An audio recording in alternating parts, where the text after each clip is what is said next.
বাহরাইনের সাথে প্রথম প্রস্তুতি ম্যাচে ১-০ গোলের হার। তারপরও নিজেদের পারফরম্যান্স নিয়ে সন্তুষ্ট ছিলেন জায়ানরা।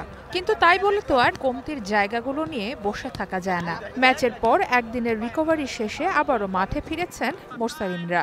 দ্বিতীয় ম্যাচের আগে প্রথম ম্যাচের ভুলগুলো শুধরে জয়টাই চায় অনূর্ধ্ব-২৩ দলের কোচিং স্টাফ।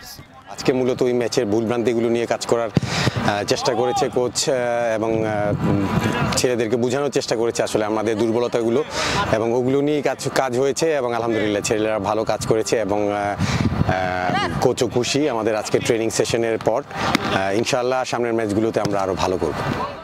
এশিয়ান কাপের জন্য নিজেদের প্রস্তুতির কোনো কমতি রাখছেন না খেলোয়াড়রাও। বাহরাইনের তীব্র গরমে ঘাম ঝরানোর লক্ষ্য একটাই, বাংলাদেশকে এশিয়ার মঞ্চে তুলে নেয়া।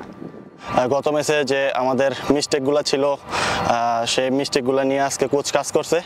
তো আলহামদুলিল্লাহ এখানে অনেক গরমের মধ্যেও আমরা কষ্ট করে যাচ্ছি। তো এটা মনে করতেছে আমাদের জন্য একটা ভালো দিক, কারণ এখানে এএফসিতে আমাদের যেই মানের টিমের সাথে খেলা, তো এই মানের টিমের সাথে আমরা এখানে খেলতে পারতেছি। তো এটা আমাদের জন্য একটা গ্রেট অপরচুনিটি আমি মনে করি। এটা এখানের ভুলভ্রান্তিগুলোই আমরা রাইড করে এটা এএফসির টুর্নামেন্টে কাজে লাগবে আমার মনে হচ্ছে। আমাদের নেক্সট ম্যাচে আমরা যেরকম গেম প্ল্যানিং নিয়ে খেলবো বা যেরকম আমাদের গত ম্যাচে ভুল টুটি ছিল আমরা ওইগুলো নিয়ে আজকে কাজ করছি। ইভেন আজকে আমাদের ট্রেনিং সেশনটা অনেক ভালো গেছে, সবাই ঠিকঠাক আছে, সমস্যা নেই। আর সবাই যেন দোয়া করবেন আমরা যেন নেক্সট ম্যাচ উইন হতে পারি।